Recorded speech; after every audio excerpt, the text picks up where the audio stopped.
Mummy कहे मिलल बे पतोह लक्ष्मीनिया कमाल बारू रनिया हमार दुल्हनिया कमाल बारू रनिया हमार दुल्हनिया कमाल बारू रनिया।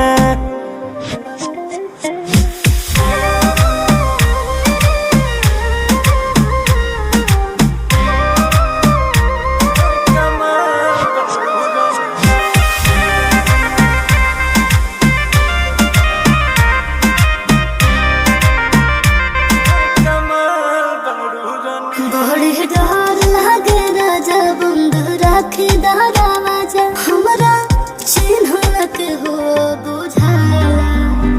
हमारा टोला में तो शोर बड़ी जोर भइल कि फलाना घरे गजबे पतोह आइल।